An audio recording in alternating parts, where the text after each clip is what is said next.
Assalamualaikum warahmatullahi wabarakatuh. Beberapa saat yang lalu kita dihadapkan kepada satu kejadian, ya, suatu kejadian, suatu kapal kontainer yang cukup besar, ya, muatannya sampai lebih dari 8.000 TEU kontainer yang sedang melakukan sandar, ya, yang akan melakukan sandar di pelabuhan Kaohsiung, ya, khususnya pelabuhan dermaga nomor 66, ya, sekitar dermaga nomor 66 di Kaohsiung. Dan kapal tersebut, kalau kita singkat istilahnya, namanya adalah kapal D, nama inisialnya adalah D, ya. Kapal tersebut melakukan port call ke arah Kaohsiung, dan dikabarkan kapal tersebut juga akan melakukan port call atau kunjungan ke Malaysia dan Singapura serta Australia.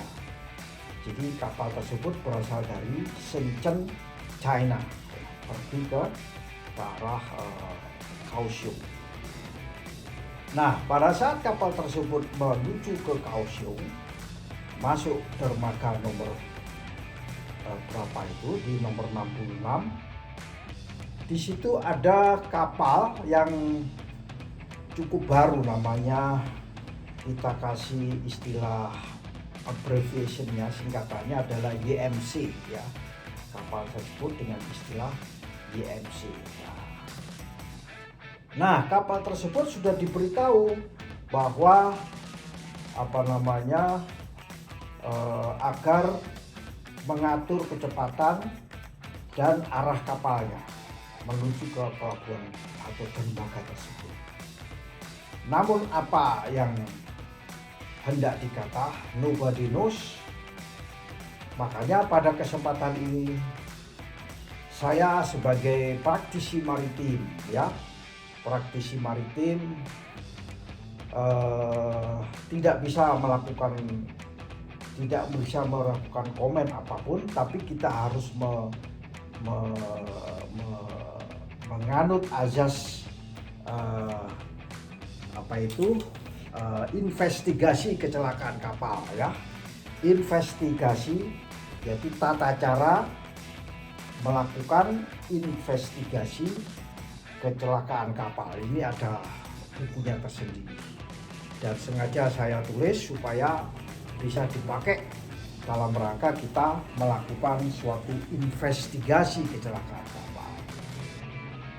Nah, pada kejadian kecelakaan kapal tersebut, kapal menabrak kapal YMC, dan kapal D tadi itu menabrak pula dua crane, ya, dua gantry crane yang ada di pelabuhan.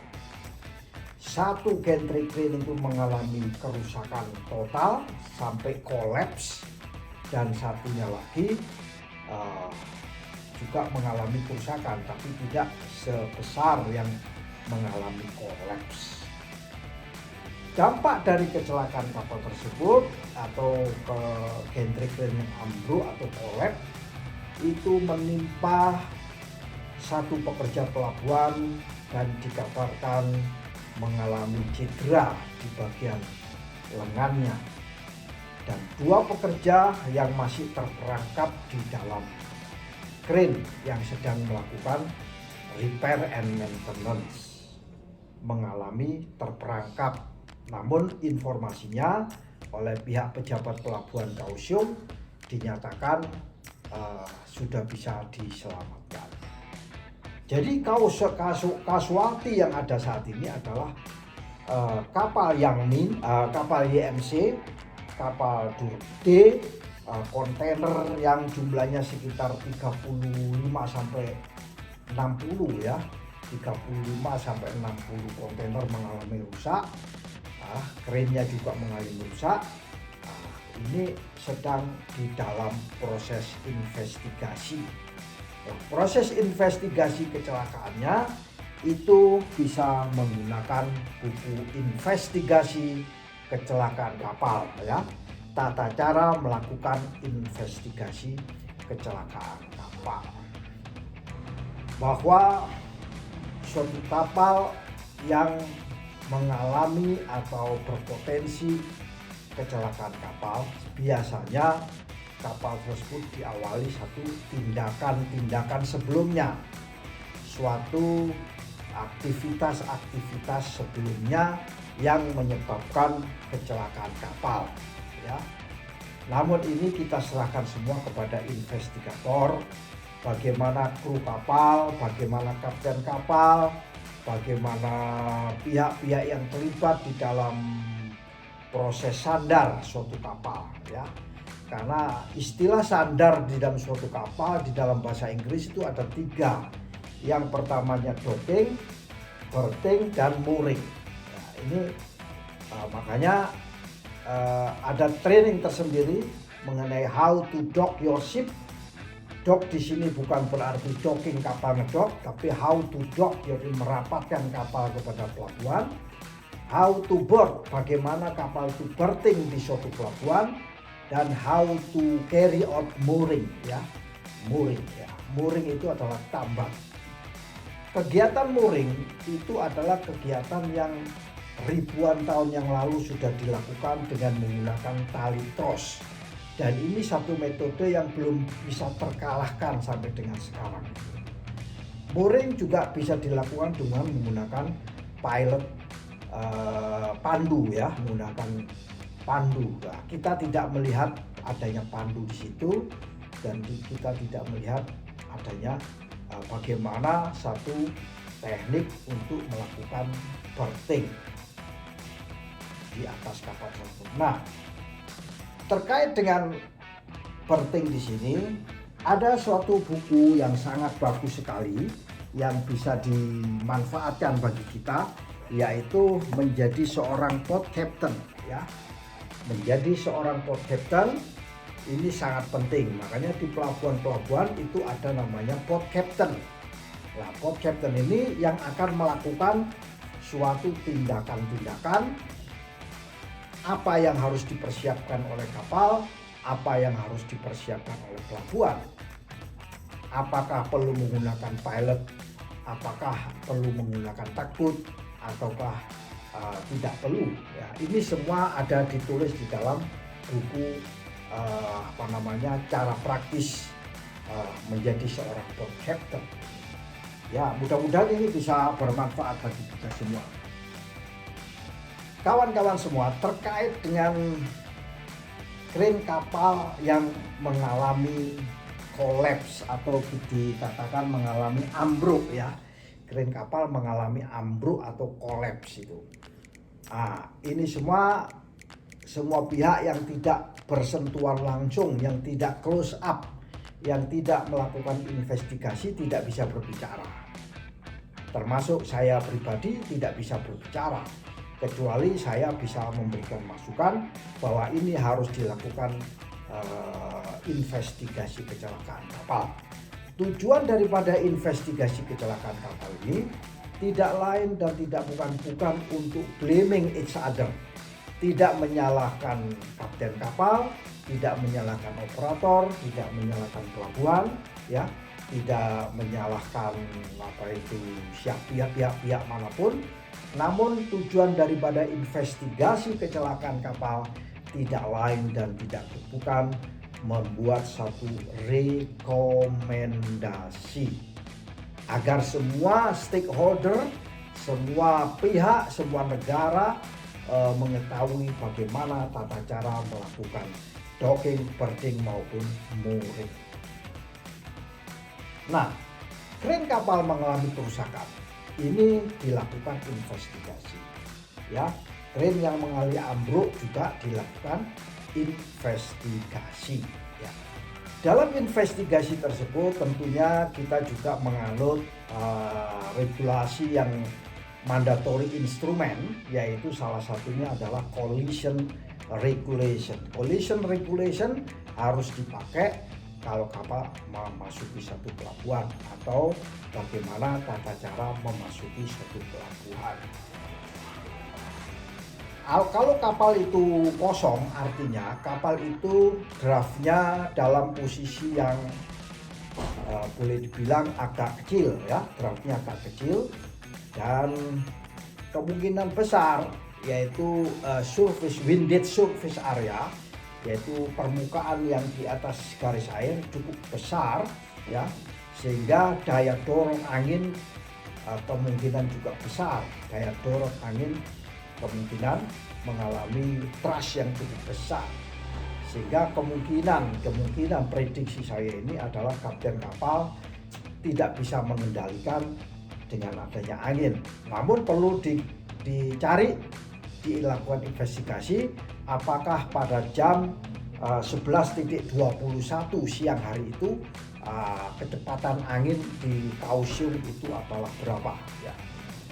Nah, apalagi di situ di dermaga nomor 66 itu ada kapal yang sedang posisi berlabuh ya, bertambat ya, menambatkan diri dan sedang melakukan loading unloading, artinya berisi ya, dan juga ada kegiatan operasional crane ya. Jadi ISM code daripada kapal Kaohsiung, kapal D ini perlu dipertanyakan ya, bagaimana dia implementasi daripada ISM code itu perlu digarisbawahi. Cuman kita perusahaan besar itu seperti inisial O ini itu cukup besar sekali ya, perusahaan cukup besar, saya kira sudah menjalankan ISM code dengan baik dan benar ya. Kerusakan kontainer yang ada sekarang perlu dilakukan suatu perbaikan ya. Kontainer semua itu harus mempunyai safety ya. Itu ada bukunya namanya kontainer yang safety ya. Ini pedoman praktis dalam melakukan bagaimana sertifikasi kontainer yang safety. Saya kira kontainer-kontainer yang sudah di Kaohsiung itu sudah lolos daripada CSC safety approval ya. Namun karena accident ya tentunya juga bisa kolaps, juga bisa rusak karena ambruknya di suatu pelabuhan. Nah, kawan-kawan semua, di pelabuhan tersebut terjadi cedera, orang mengalami cedera. Dikabarkan di situ satu lengannya mengalami cedera, dua mengalami terperangkap dan sudah bisa diselamatkan. Nah, ini semua tidak lepas daripada Health and Safety Environment Pelabuhan. Ada bukunya namanya Cara Penilaian Sistem Manajemen Keselamatan Pelabuhan. Saya kira pelabuhan Kaohsiung mudah-mudahan sudah menjalankan HSE di suatu pelabuhan ya. Saya kira bisa menerapkan buku yang sederhana, tulisannya bahasa Indonesia tapi sederhana. Kawan-kawan semua, terkait dengan insiden tersebut menyebabkan runtuhnya crane dan melukai seseorang yang dilarikan ke rumah sakit. Tentunya makanya pelabuhan itu harus dinilai, dilakukan suatu assessment apakah comply dengan aturan HSE. Sampai dikatakan di situ satu shipper Amerika itu tidak dapat menentukan kondisi pekerja yang dilaporkan sedang mengoperasikan crane saat kapal mengalami nabrak kepada gantry crane yang nomor di dermaga nomor 66 dan dermaga nomor 70. Ini perlu kita perhatikan baik-baik. Sesuai dengan prosedur dan operasional daripada pelabuhan tersebut, rupanya dua petugas tersebut sudah diselamatkan, yang satu memang sedang mengalami itu. Dan nanti kerugian yang timbul akibat accident ini ya, ingat ada dua istilah, accident dan incident ya. Accident incident itu tidak menimbulkan suatu casualty, sedangkan accident menimbulkan satu casualty. Accident di sini menimbulkan deformasi pada kapal yang stasioner yang berhenti, terjadi deformasi pada kapal yang mengalami deformasi yang nabrak, kren suatu pelabuhan satu ambruk dan satu mengalami kerusakan, itu adalah casualty. Jadi ini sudah kita sebut sebagai accident, bukan insiden lagi. Dan ada 30 sampai 50 kontainer ya mengalami satu kerusakan akibat dijatuhin oleh kren tersebut. Ini juga merupakan satu casualty. Nah, terkait dengan casualty tersebut tentunya ini pasti akan berperkara, akan timbul suatu kerugian ya. Kerugian bagi pelabuhan, kerugian bagi kapal, kerugian dari yang punya kargo dan sebagainya.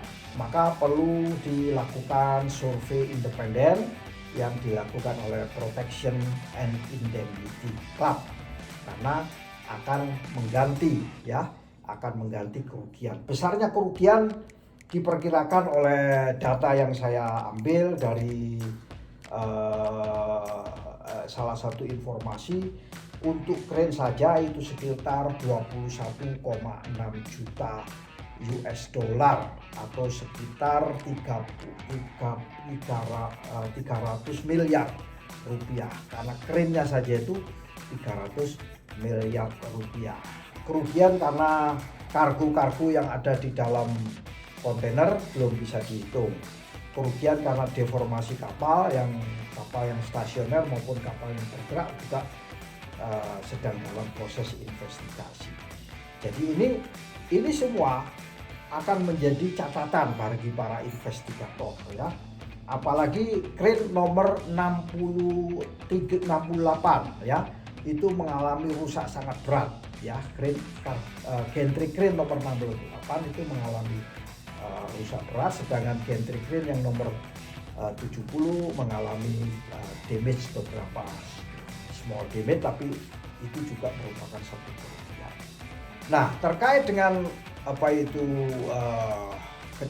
kerusakan pada kapal tersebut, tentunya kita mengambil satu konvensi yang untuk membuat kapal itu worthiness lagi, yaitu pakai Safety of Life at Sea, yang boleh saya katakan di sini sudah kita bikin di dalam versi bahasa Indonesia ya.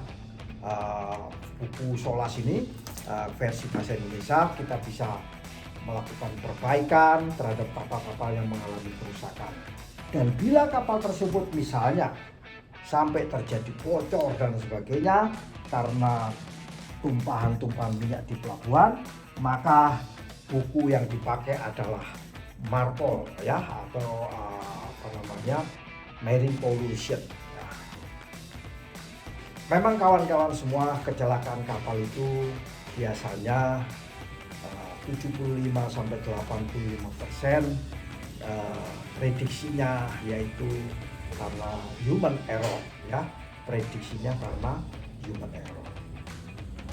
Seperti saya kutip dari informasi yang didapatkan bahwa kapal itu melaju, dan kapal yang menabrak atau berinisial D ini itu bergerak terlalu dekat ya, dengan kapal yang stasioner dikatakan itu. Ya, di dalam videonya juga kita lihat di situ bahwa kapal tersebut berjalan terlalu dekat katanya itu. Dan kapal yang ditabrak atau kapal YMC tadi itu sudah menginformasikan, memberikan instruksi warning untuk mengubah arah haluan dan kecepatan kapal. Itu akan menjadi catatan bagi investigator. Pasti pihak-pihak yang terlibat akan melakukan investigasi.